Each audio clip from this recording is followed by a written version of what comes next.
The rain fell in heavy sheets, blurring the world outside Dan Miller's cracked windshield.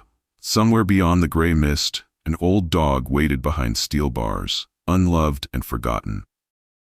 Dan wasn't looking for hope. He wasn't looking for redemption.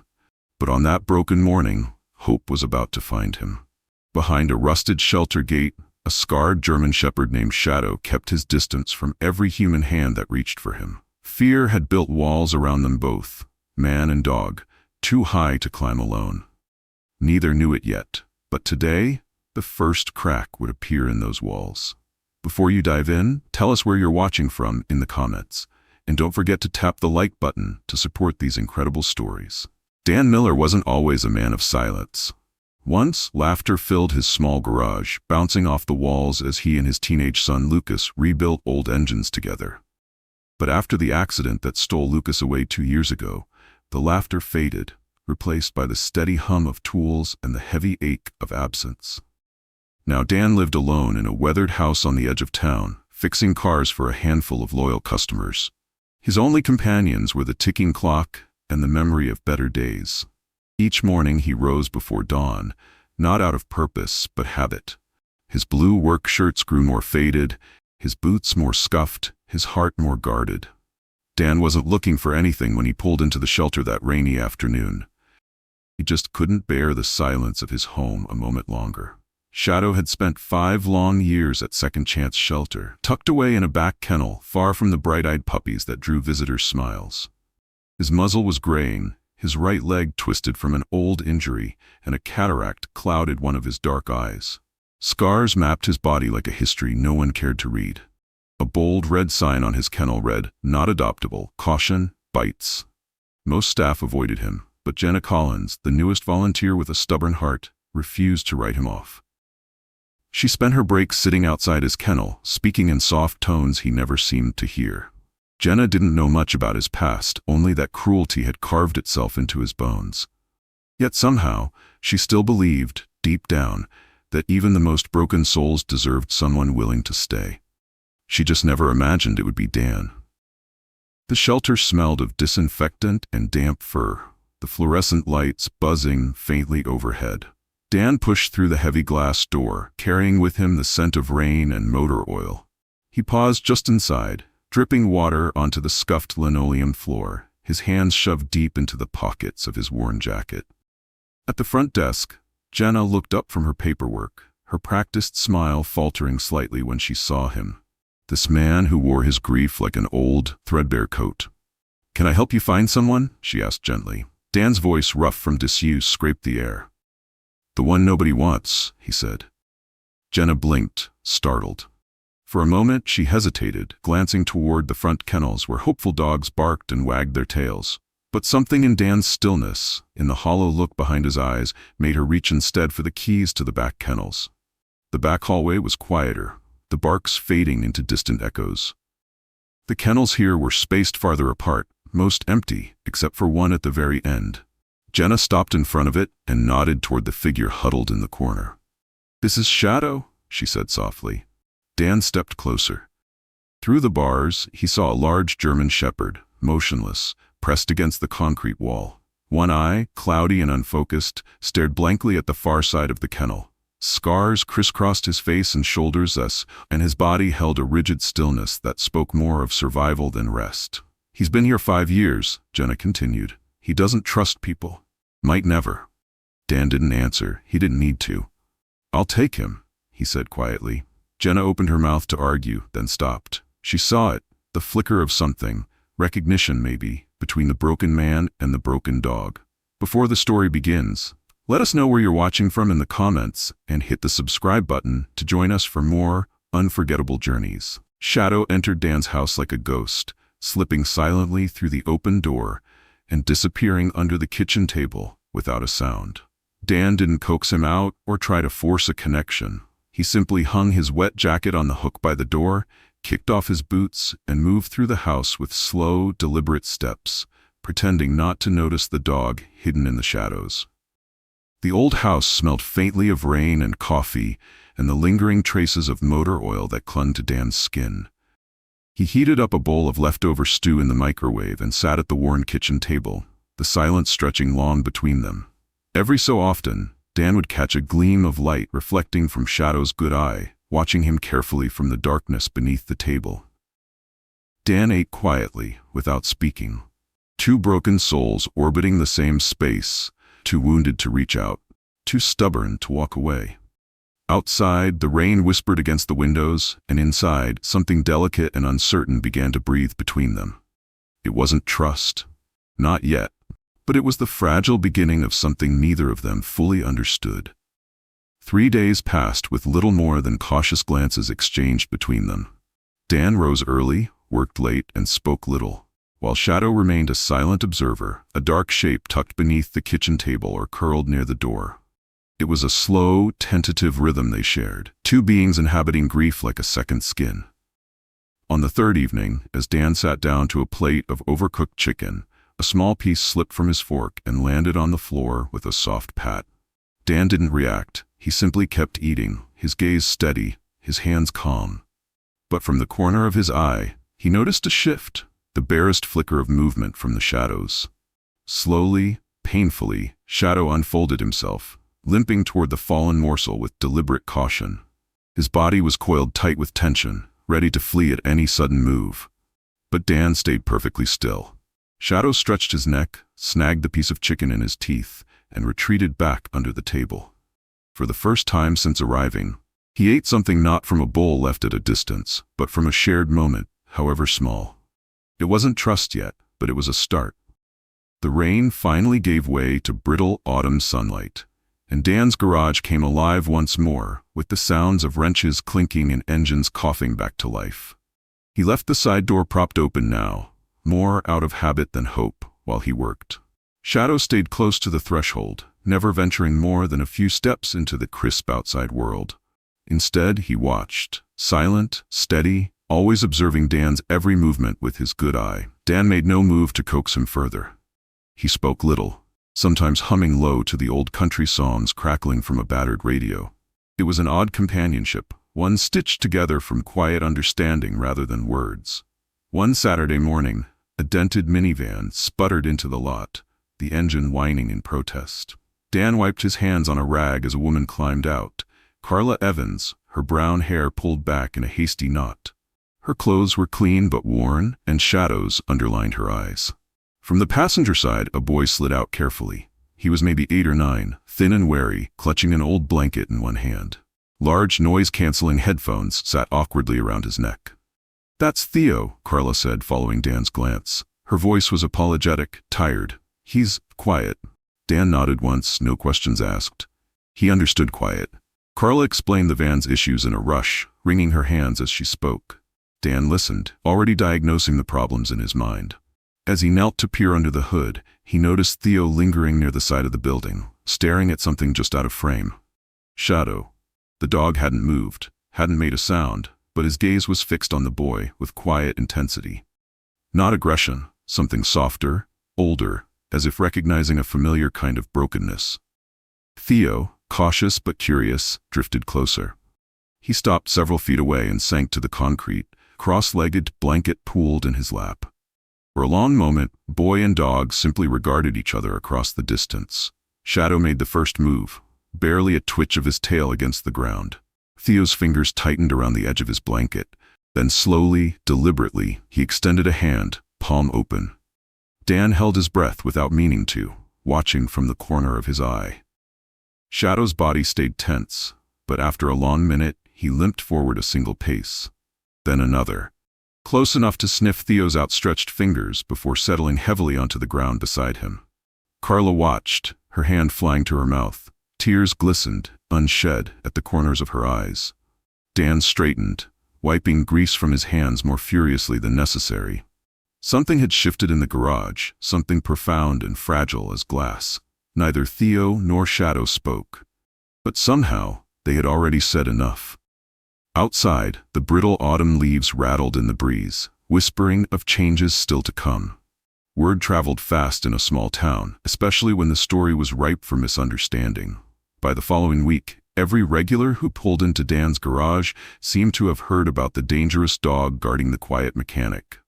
Some customers eyed Shadow warily as they dropped off their cars, their smiles tight, their hands keeping a careful distance. A few didn't come back at all. Whispers followed Dan when he stopped at the diner for coffee or picked up parts from Miller's auto supply. Dangerous, irresponsible, reckless even. "He's got that biter around that poor little boy," murmured Mrs. Abernathy one afternoon, loud enough that Dan could hear as he paid for his groceries. "Someone's going to get hurt," her friend replied in a whisper sharpened by fear. Dan said nothing, as he always did, but the words clung to him like smoke. It wasn't all condemnation, though. A smaller, quieter current of support rippled beneath the fear. Terry, the old farmer with the battered Ford pickup, shook Dan's hand a little too firmly one morning and muttered, "Every living thing deserves a second shot." Mrs. Henderson, the widow who still drove her late husband's ancient Volvo, started bringing by treats, not just for Dan, but carefully wrapped biscuits for Shadow too. Still, the pressure built. One afternoon, an officer from Animal Control stopped by under the pretense of a routine visit. He lingered longer than necessary, eyeing Shadow where he lay calmly beside Theo at the edge of the workbench. "You're taking a big risk," he said, flipping his notepad closed with a snap. His badge caught the sunlight, gleaming sharp. Dan didn't rise to the bait. He simply wiped his hands on a rag and said, "Sometimes risks are worth it." The officer left with a warning and a brochure about local regulations tucked pointedly into Dan's hand. It wasn't a citation, but it was a message. That night, after the garage had emptied and the autumn sky burned deep orange, Dan sat at the kitchen table, staring at nothing. Shadow lay under the table. Theo curled against his side, fast asleep after a long day of sorting bolts and learning the difference between a wrench and a socket. Dan reached down, his fingers brushing the thick fur at Shadow's shoulder. "They don't see you," he murmured into the dimness. "Not like I do." The old dog shifted slightly, pressing closer without lifting his head. His body still bore the scars of battles he hadn't chosen, wounds from the hands that had failed him. Dan understood. God help him, he understood all too well. Outside, the first frost of the season kissed the grass silver. Inside, an unspoken promise settled between man, dog, and boy, a stubborn vow that, this time, none of them would be left behind. The first sign of trouble was the black pickup truck screeching into the gravel lot, sending stones clattering against the garage door. Dan straightened from under the hood of an old Chevy just as the door of the truck slammed open. Mike Evans, broad-shouldered, red-faced, and radiating barely restrained fury, stormed across the lot. His boots pounded against the concrete with a rage that seemed too big for his frame. Carla, stepping from her minivan with a fresh bag of sandwiches for lunch, froze mid-step. Theo, who had been carefully arranging wrenches by size, stiffened like a wire pulled too tight. Dan moved instinctively, stepping in front of Carla and Theo without a second thought. But he wasn't the first line of defense. Shadow rose from his place near the workbench. His movements were slow, heavy with age, but deliberate. He placed his scarred body between Mike and the boy without hesitation, his head low, his gaze locked. "Get that mutt out of my way," Mike bellowed, voice raw with anger, his fists clenched at his sides. Dan said nothing, neither did Shadow, but his stance, steady and unyielding, spoke louder than words. Mike took a step forward, and the growl that rumbled from Shadow's chest was deep and primal, a sound older than fear itself. It wasn't a threat, it was a promise. Theo pressed against Carla, burying his face against her side. Carla's hand trembled on his shoulder, torn between shielding her son and staying behind Dan's barrier of quiet strength. From the corner of his eye, Dan saw Mrs. Henderson across the street at the pharmacy, pausing in mid-conversation to watch. Terry's old pickup idled a few doors down. The town was watching, choosing sides without saying a word. Mike hesitated, fury warring with something else in his eyes, uncertainty. And then, tires squealed as someone called 911. The sirens were already wailing in the distance. The patrol car screeched into the lot, red and blue lights slicing through the heavy autumn air. Two officers jumped out, hands instinctively reaching for their holsters as they took in the chaotic scene. Mike shouting, Carla shielding Theo, and a scarred German shepherd standing rigid and alert between them. "Get the dog back," one of the officers barked, already drawing his weapon halfway. Shadow didn't move. He simply stood there, His body braced like a wall against the storm. Dan stepped forward, his heart hammering in his chest. "Don't shoot," he said, voice low but commanding. "He's not the threat." The officer hesitated, his gaze flickering between Shadow's battle-worn form and Mike's red-faced rage. Mike seized the moment, pointing a trembling finger. "That mutt's vicious. He's gonna kill someone. Arrest that man. Take the kid back." Theo whimpered, pressing tighter against Carla's legs. Shadow shifted slightly, his tail low, his entire posture signaling protection, not attack. Dan saw the officer's grip tighten on his pistol. Without thinking, without hesitating, Dan moved. He stepped directly between Shadow and the gun, raising his hands slowly in surrender, but making it unmistakably clear. If they fired, they'd have to go through him. For a moment, time held its breath. The second officer, younger, eyes sharper, stepped forward, hand raised toward his partner. "Wait. Look at the dog. Look at the kid." Theo had reached out, resting one small hand on Shadow's shoulder. His touch was steady, calm, completely unafraid. The scene shifted. The tension broke. The officer holstered his weapon with a muttered curse, shaking his head. Mike, seeing the shift, snarled something under his breath and stormed back to his truck. Gravel spat under his tires as he peeled away, leaving silence and dust behind him. Dan dropped his hands slowly. Shadow pressed his flank gently against Dan's leg, a silent confirmation. Not all battles needed teeth and claws. Some were won simply by standing your ground. This character truly deserves a like, but sadly, they haven't received it yet. You can change that with just one simple click. The quiet didn't last. By the next morning, an official letter arrived, taped crookedly to the garage door. Dan found it flapping in the cold wind, the paper damp and curling at the edges. Notice of seizure. Signed by the county's Animal Control Department.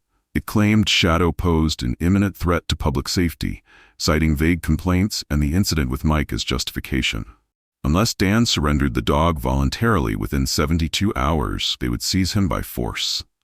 Dan crumpled the notice in his grease-stained hands, his jaw tightening. It didn't matter that Shadow had never harmed anyone. It didn't matter that Theo trusted him, that Carla and half the town had seen the truth.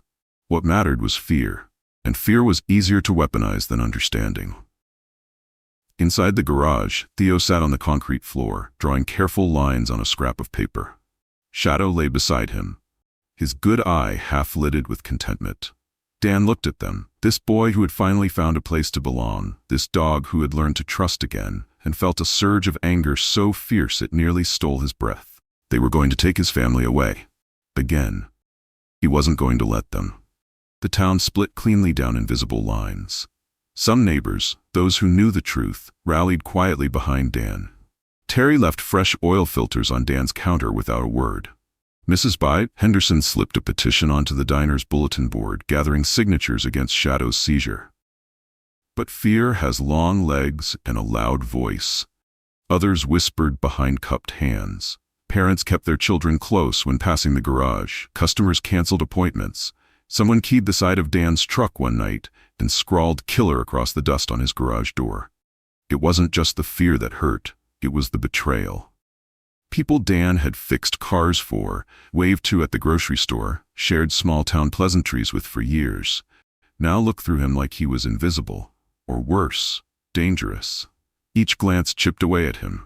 Dan worked later, slept less, spoke even less. He could feel the walls tightening around him again, the old loneliness creeping back, whispering lies.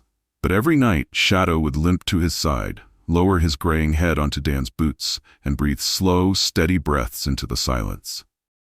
It was enough to keep Dan standing, but he knew it wouldn't be enough to win. Not yet. If this story touched your heart, we warmly invite you to support us by subscribing.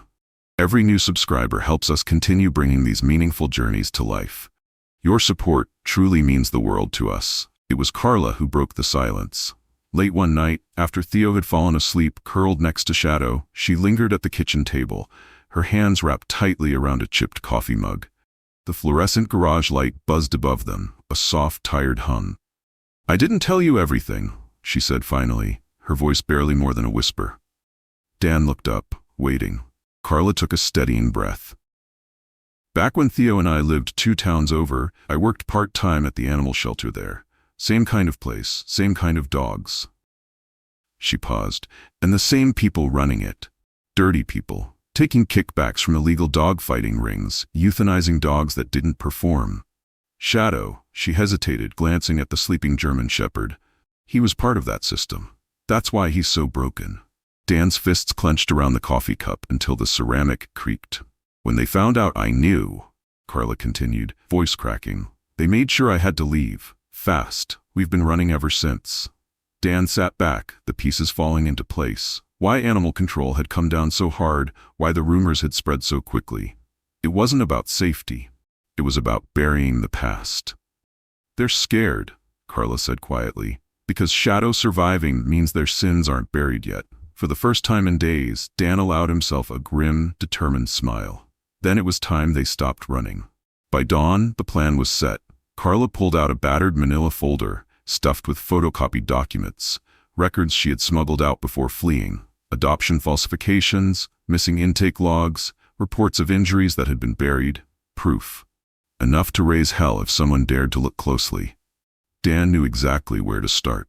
He called Terry first, because old farmers still had pull in a town like theirs. Then Mrs. Henderson, who knew every council member's dirty laundry. By noon, copies of Carla's evidence had been delivered quietly to the local newspaper editor, the town's most stubborn retired judge, and a state investigator who had always had a bone to pick with corrupt small-town officials. The story spread faster than the lies ever had. By evening, the town square buzzed with talk. Headlines whispered across tables at the diner. Shadow's face, scarred but proud, graced the front page of the Sunday edition beneath a bold headline, "Shelter of Secrets, Whistleblower Exposes Years of Abuse." Facing a firestorm, Animal Control's director resigned quietly. The seizure order against Shadow was revoked within 48 hours. The town's mood shifted. Slowly, awkwardly, like people waking from a long, uneasy sleep. Some came to Dan's garage just to leave a pie or a basket of apples, or to pat Shadow's graying head and murmur apologies neither Dan nor Shadow ever demanded. Change never came easy, but sometimes it came anyway, dragged into the light by those stubborn enough to stand. The adoption papers were signed on a quiet Tuesday morning under the same cracked ceiling fan that had spun lazily above Dan's head for decades. Shadow sat at his side, tail sweeping the dusty floor in slow, steady arcs. His good eye watched the proceedings, calm and certain, as if he had known all along this was where he belonged.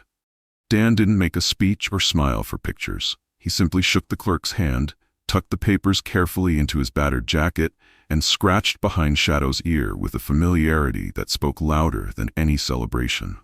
Outside, Theo waited by the truck, holding a worn tennis ball he had found somewhere in the garage. When he spotted them, he tossed it underhand, an awkward but earnest gesture. Shadow didn't hesitate. For the first time since he had arrived in Dan's life, Shadow bounded forward, limping but joyful, chasing after a future finally his. The garage settled back into its familiar rhythm, but something fundamental had changed. Shadow had his own corner now, complete with Theo's hand-painted sign, Shadow's Spot. Customers no longer flinched when they saw him. Some even brought treats wrapped in napkins, left on the counter with shy smiles. Theo grew bolder too, asking questions about engines, handing Dan wrenches without being told which size. Carla found work in town, a steady job with a kind boss who didn't ask too many questions. And Dan? He didn't laugh easily yet. But when he did, it came from somewhere deep and unbroken. On quiet evenings, when the last car rumbled away and the sun spilled gold across the concrete floor, Dan would sit by the open door, Shadow's head resting against his boots, Theo sketching nearby. They weren't the family anyone expected, but they were exactly the kind that mattered most. If you enjoyed this story, please consider subscribing to support our team, liking the video, and sharing it with your friends and family. Your comments mean a lot to us, so feel free to share your feelings below. We'd also love to hear if you'd be excited for a part 2. Thank you for being part of this journey.